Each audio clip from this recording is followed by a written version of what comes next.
Inhuman by Melissa Cazarin. For my husband, I dearly love, Chris. As I stand before the judge, fully aware of the crime I have committed, a grin creeps onto my face. It's slow, subtle at first, like a shadow stretching in the fading light. It's not because of what I've done. No, it's not pride, and it's not nerves either, despite what some might call a nervous smile. I know what they're thinking. Look at her, smiling after everything she's done. But the truth, I don't feel anything. No fear, no guilt, no remorse. Hell, I'm not even sure I've ever felt anything at all. Maybe I'm wired wrong. Maybe I'm just empty. The tension in the courtroom was palpable as Evelyn's lawyer stood confidently, addressing the judge. The defense had been carefully building their case, and now came the pivotal moment. Your Honor, the lawyer began, pacing slightly in front of the jury. Evelyn did not even lay a hand on the victim, let alone kill them. A collective gasp rippled through the audience, murmurs erupting in disbelief. Silence settled again, though the weight of the lawyer's statement lingered in the air. This tragic incident was a result of the victim's own choices and actions, as I have thoroughly outlined with the evidence provided. Evelyn should have a second option. The judge adjusted their glasses, looking down at Evelyn over the rim. Her pale face betrayed no emotion, though her fingers trembled slightly as she gripped the edge of the table. After a pause, the judge leaned forward, addressing the courtroom. This is not a matter to take lightly, they began sternly, their tone measured but firm. Miss Evelyn Fay, your actions, or lack thereof, may not align with the severity of the accusations against you. However, every person is entitled to a second chance. Second chance. You will be held accountable for your choices, both past and future, the judge continued, but it is not within this court's purview to condemn you unfairly for actions you did not commit. The truth will not be ignored. Evelyn's lawyer gave her a reassuring nod, but the prosecution's glare was ice cold, their lips pressed into a tight line. Evelyn knew the fight wasn't over yet. The judge's voice cuts through the quiet like a dull blade. Evelyn Fay, he begins, and I catch the faint curl of disgust in the way he says my name. I could sentence you to life in prison, but I believe in giving second chances. Second chances. What an idiot. He clears his throat, shifting in his seat. I have another option for you to consider, he continues, his words slow and heavy, like he's carrying the weight of the entire courtroom. You have two options. Plead guilty to the crimes you've committed and receive a life sentence, or spend the rest of your life in a psychiatric hospital. The silence that follows is thick, suffocating. The courtroom isn't just quiet, it's holding its breath, hanging on every word like it's the verdict for their own souls. A psychiatric ward doesn't sound so bad, does it? I say to myself, though the words never leave my lips. The thought lingers, dark and tantalizing. Padded walls, locked doors, doctors who think they can fix me. How quaint. But before I answer, I let my gaze wander. My eyes find them, the parents of the one I ripped from this world. They're clinging to each other like, if they let go, they'll collapse under the weight of their grief. The mother is trembling, her lips moving in a desperate, broken prayer. Why, God? Why? She whispers over and over, her words barely audible, but cutting through the room like a scalpel. The sight of her, of them, doesn't move me. It should, right? That's what they want. Tears, apologies, begging for forgiveness. But all I feel is that grin stretching wider across my face. It's not just a smile anymore. It's a statement. I watch her crumble further, her sobs growing louder, her fists pounding against her husband's chest, as if hitting him will make the pain stop. His eyes, red, swollen, burn with hatred as they lock on me. Good, let them hate me, let them curse my name. Let them pray to whatever God they believe in, hoping I rot in hell. The judge clears his throat again, snapping my attention back to him. What is your choice, Miss Fay? My choice. Like it fucking matters. I take one last look at her, the mother who's broken beyond repair, and I let my grin widen. It's bold now, deliberate. I want her to see it. I want her to remember it. I'll take the psych ward, I say, my voice slicing through the tension like a razor. The courtroom erupts, gasps, murmurs. Someone cries out. Maybe the mother, maybe someone else. I don't bother to figure out who.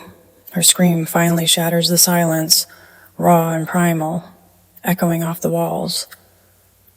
He collapses into her husband's arms, and he glares at me like he'd slit my throat if he could. I stare back, unflinching. They don't understand. They'll never understand. The psych ward isn't my punishment. It's my playground. It was early June, a muggy kind of day that matched the weight on my chest. I had just dropped out of my junior year of college. My mother had one dream for me, to become a brain surgeon. The kind of save lives, make millions, bring honor to the family sort of ambition. But that was her dream, not mine. No one really acknowledged my decision to drop out. They just gave me pitying looks or sighed like I'd ruined their lives, not mine. But brain surgery? For the rest of my life? Hell no. What I loved, what set my soul on fire, was art. Not drawing, not sketching. I hated pencil art. Sure, it could have impressive detail, but watercolors had life. They bled into paper, creating strokes and streaks that seemed alive, unpredictable and wild. That chaos? That was me. Maybe I could finally focus on what I loved and build a career in a field where my heart felt at home. I tossed all my belongings into trash bags, mostly clothes, and heaved them into the back seat of my 1999 Mustang, my car, my love, my escape. People love to trash talk Mustangs. They're crap cars, they'd say, but I didn't care. The design was sexy. I didn't need anyone telling me what car to drive, what clothes to wear, or how to live my life. I was tired of trying to impress anyone. I wanted to be me. But why did I still feel the need to make others happy? Why did I care? At the time, I was dating Corey Jenkins. If I could go back, I'd slap my younger self, forever letting him into my life. He was a mistake I kept making over and over. A lowlife who should have been locked up for attempted murder. And yes, I'm serious. It happened during one of our countless arguments. Over what? I can't even remember. Isn't that funny? How the worst fights can be about nothing. Anyway, Corey snapped. He grabbed my arm, pinned me to the floor, shoved his knee into my back, and yanked my head back by the neck, pulling so hard I thought he might snap my spine. I begged him to stop, sobbing, barely able to breathe. Something in him clicked, and he let go.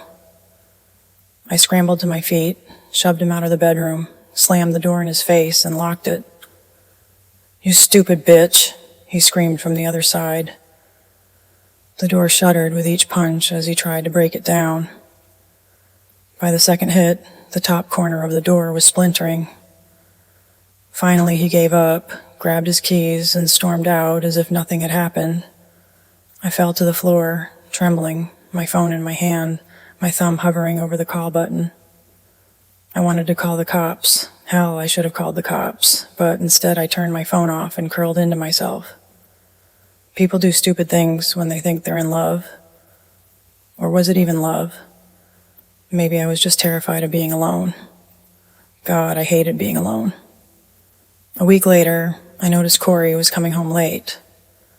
Every night, it was the same story, a bar stool and too many drinks. He told me once he was a recovering alcoholic, but I guess recovery didn't mean much anymore. One night, he stumbled in, reeking of whiskey and regret, and went straight to the shower without a word. I saw his phone lying on the bathroom sink, unlocked. My stomach twisted. I shouldn't have looked, but I did, and my heart shattered. A text from some girl. Her name was saved as Annie. "Corey, I miss you so much." Annie, me too, baby. I felt sick. So this was what he did when he wasn't home. He told me she was just a coworker. She's just a friend. Relax. I could already hear the excuses. I put his phone back, crawled into bed, and cried silently as he came out, still dripping from the shower, with bloodshot eyes and that disgusting alcoholic stench clinging to him. He dropped his towel, looked at me, and muttered, "Take off your pants." My heart froze. I shook my head. "Come on," he slurred, his voice dripping with entitlement. "No, Corey, go to bed. You're drunk." He climbed into the bed anyway, grabbing at me, turning me over, trying to force my legs apart. My blood ran cold. "Stop," I said louder this time. He didn't stop. "I said stop," I yelled, kicking at him. "No," he growled, his face inches from mine.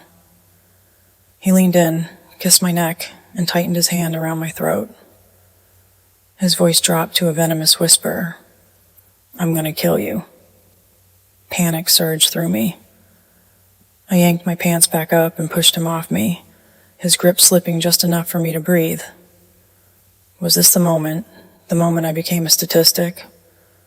Was I about to be assaulted by someone who claimed to love me? When he finally backed off, he passed out on the bed like nothing had happened. Like I was nothing. I felt numb. Was I about to get raped by my own boyfriend? My mother was no help.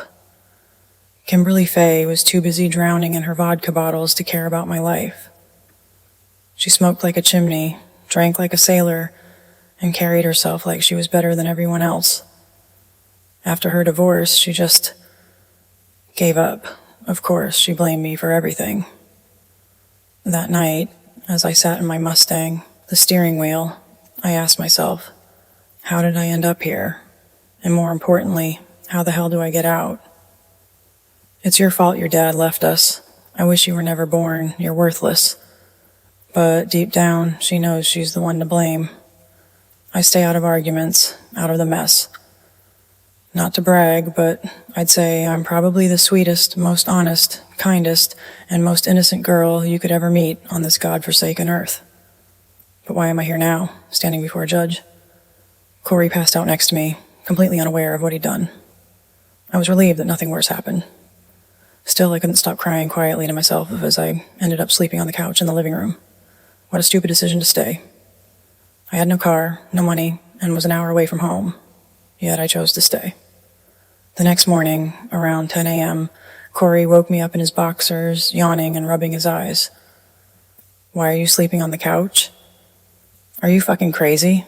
I asked, my face twisted in disbelief. "Do you not remember what happened last night?" "Babe," he chuckled, "I don't even remember how I got home." I shook my head, the disappointment heavy on my chest. "What exactly happened?" he said, a stupid grin plastered across his face. "You scared me last night. You said you wanted to kill me."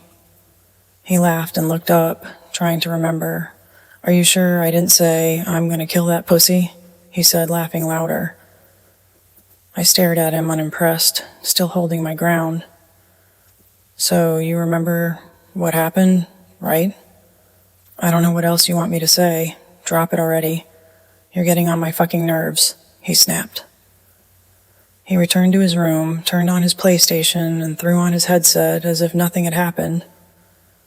I didn't even want to bring up the attempted rape. He'd probably find it funny, make jokes, maybe even laugh about it, so there was no point. I packed my things, asked him to drive me home. "After the game," he muttered, barely looking at me. I'd had enough of the lies and the abuse, but there was this part of me that still didn't want him to leave me. How stupid was I? Why the hell did I still love him so much? I sat at the edge of the bed, scrolling through TikTok, wasting time. Another hour passed. I took a nap, and when I woke up, he finally turned off his game and asked, "You ready to go?" When I got home, Corey didn't even say, "I'm sorry" or "I love you."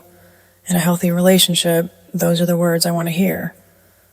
Mom was making herself lunch, not even acknowledging me or asking how I was or if I was hungry. She didn't even turn around to see who came in, but I'm sure she knew it was me. I went to my room, grabbed my clothes, and headed to the shower. Before I stepped in, Corey called me. I looked down at my phone and saw the preview of his text. "Hey, baby, I'm missing you." Yeah, right. He always does this after he realizes he's been a jerk.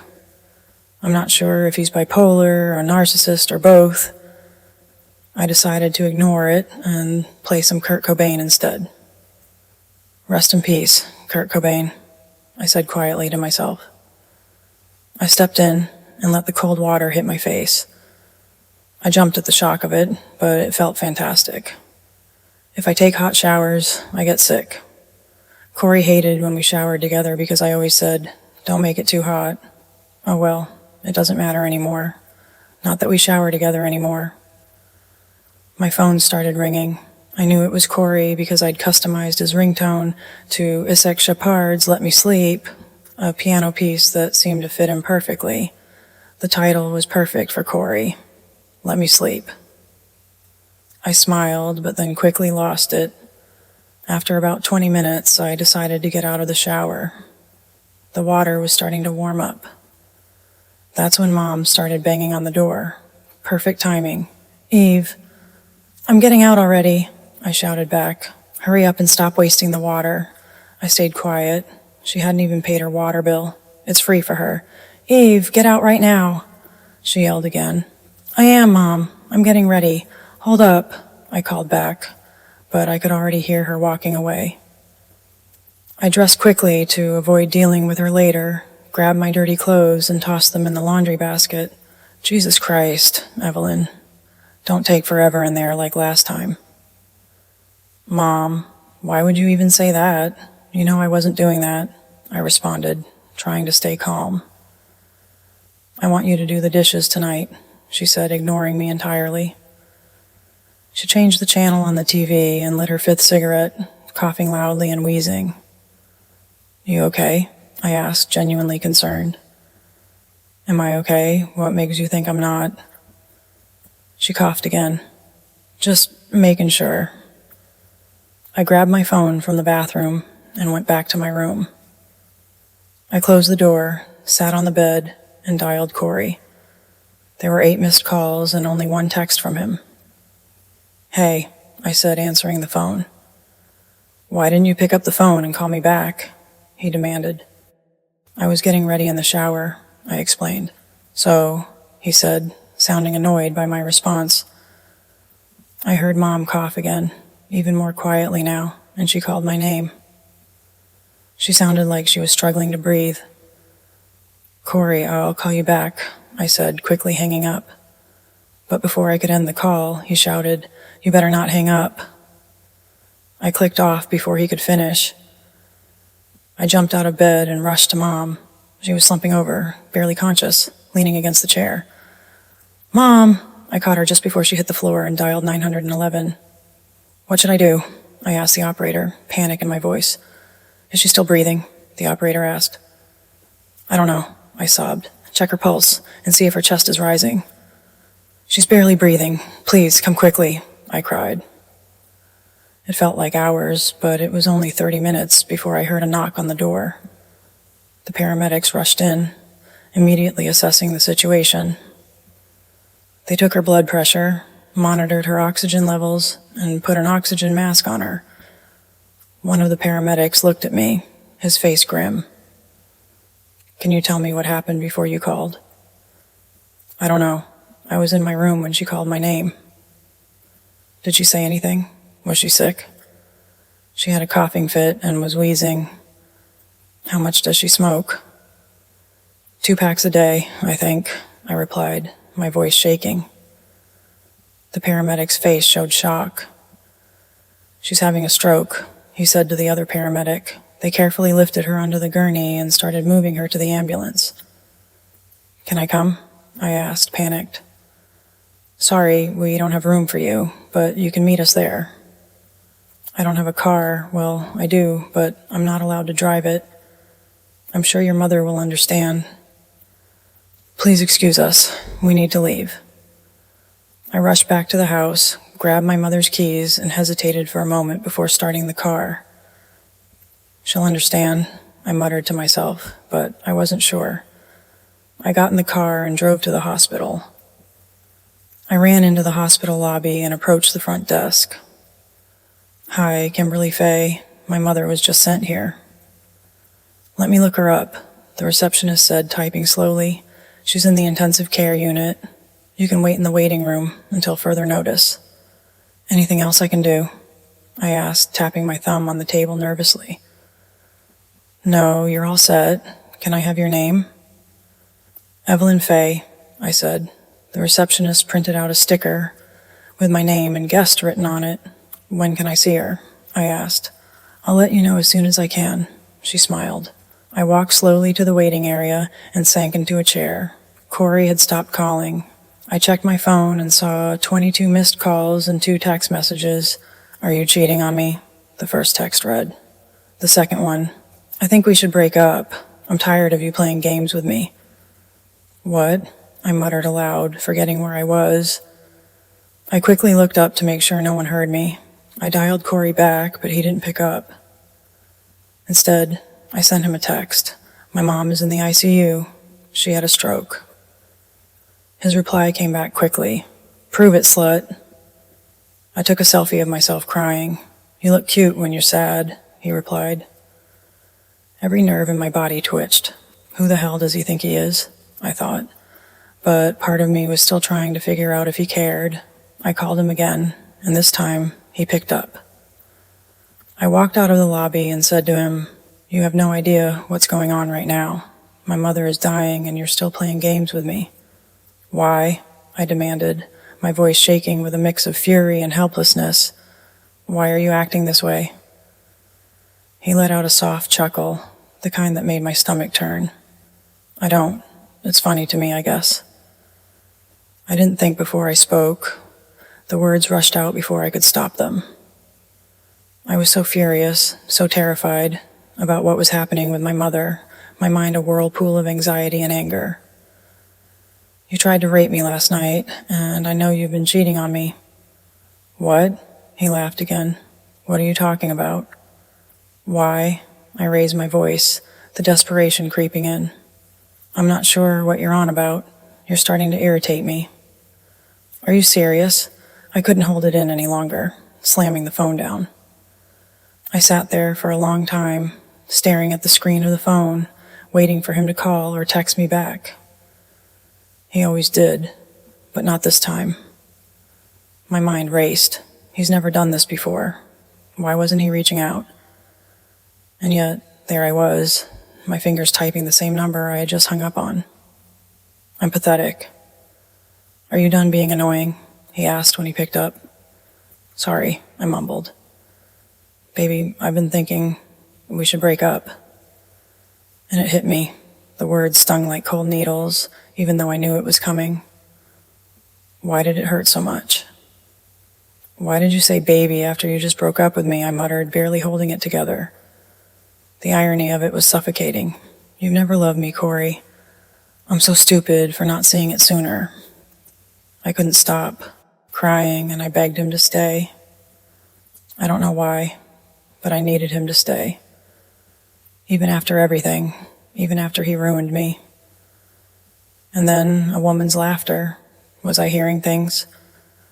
I thought I heard a giggle in the background. Was she there with him? Was that why he couldn't be bothered to care about my feelings? "You'll regret this, Corey," I screamed before hanging up, the sobs hitting me like tidal waves. I stumbled out of the house and collapsed by the front door, tears blurring my vision. A young man passing by stopped, looking at me with concern. "Are you okay?" he asked, his voice full of kindness. I could barely look at him through my tears. "I'm okay, sorry." He gave me a gentle smile. "It's okay, don't apologize." He glanced up at the hospital sign and added, "I hope everything is all right." "Thank you," I whispered as he walked away. I went back to the lobby, trying to distract myself by deleting all the photos and videos of Corey from my phone, as if erasing him from my life would be that easy. But it wasn't. I could feel him everywhere. I fell asleep for a couple of hours, trying to rest. A security officer woke me up, checking on me to make sure I was okay. The gesture felt cold but kind at the same time. Jess called my name and I rushed to her, only to be stopped by the officer.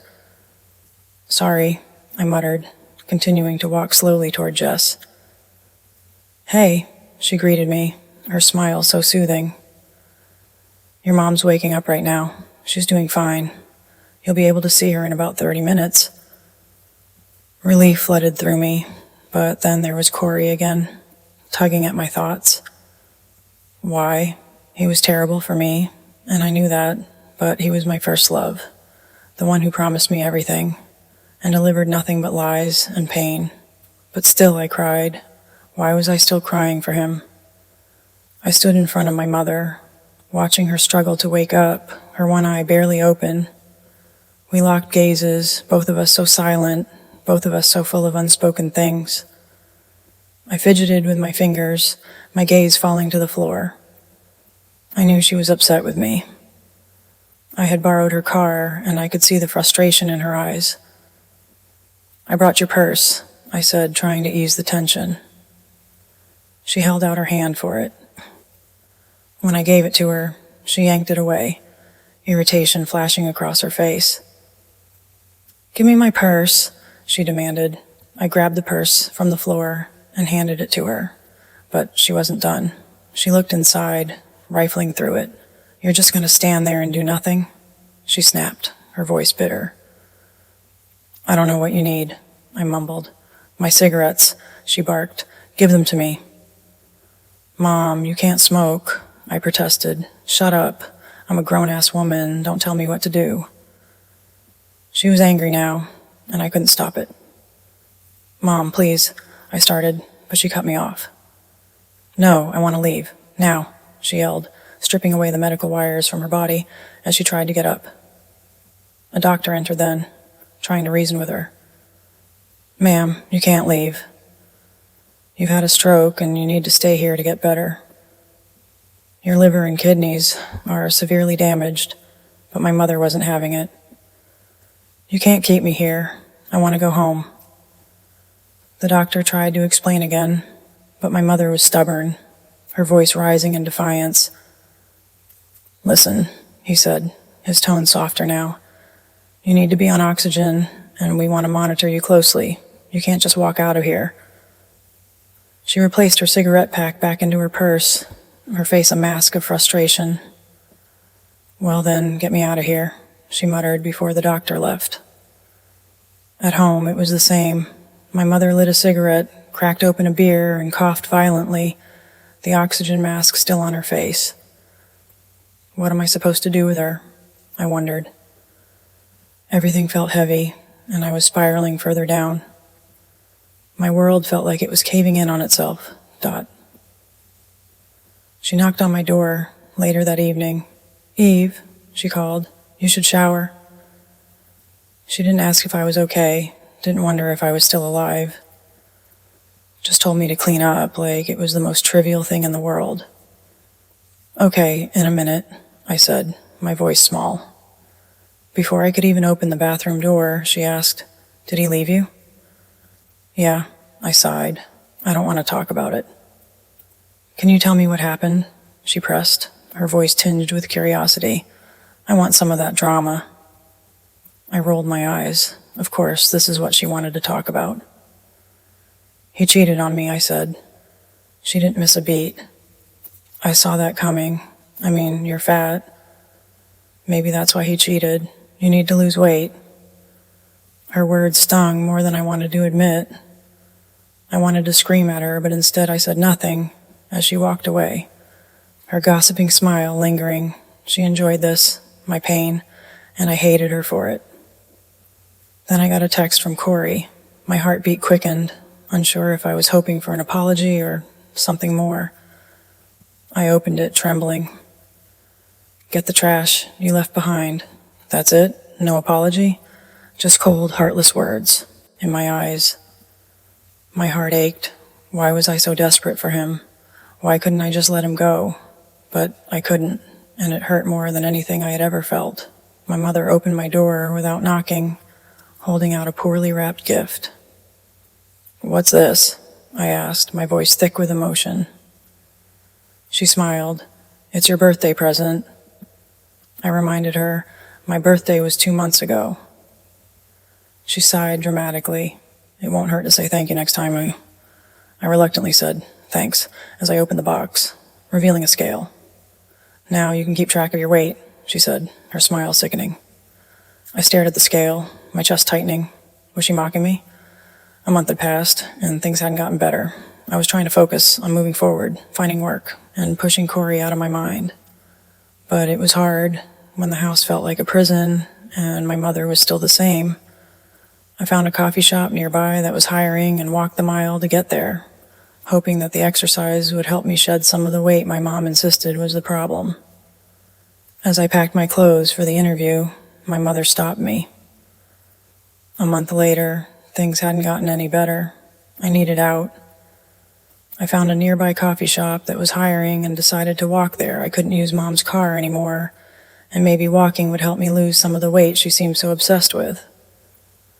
On my way out the door, Mom stopped me. How's school going? She asked as if she cared.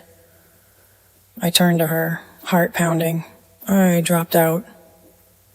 She laughed, a cold, dismissive sound. I knew you were worthless, just like your father. She had never said anything about Dad before. I wanted to ask more, but I couldn't. I wondered if dropping out was a mistake, but at the time it felt like my only option. Being brainwashed into thinking I should be a brain surgeon when I wasn't even happy. I need you to get a job and pay my rent, she added casually, pouring herself a glass of wine. It's about time you contribute. I felt my stomach drop.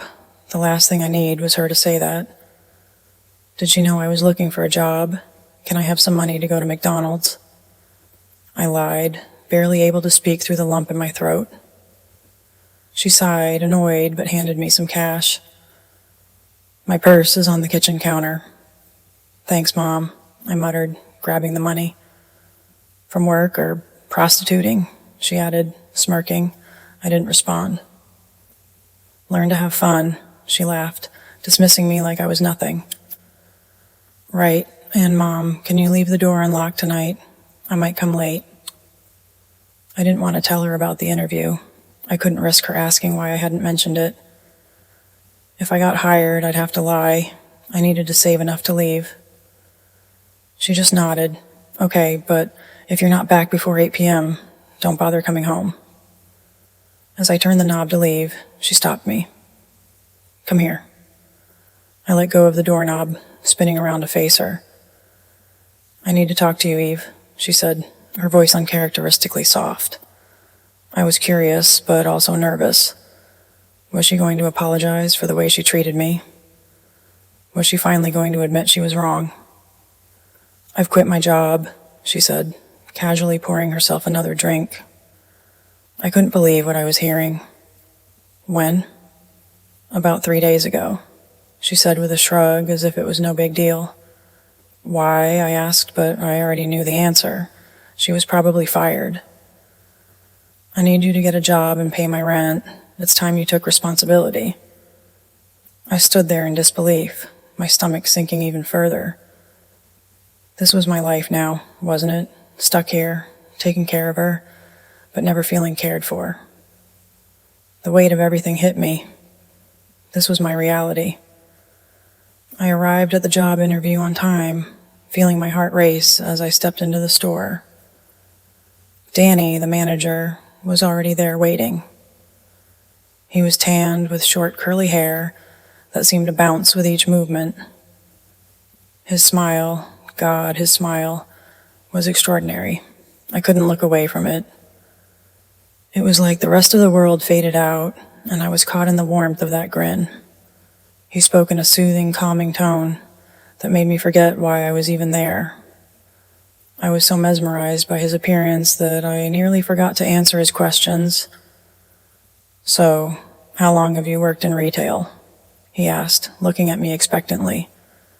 I snapped out of my daze and stammered, you see, this will be my first job. His eyebrow quirked up. You have no experience at all?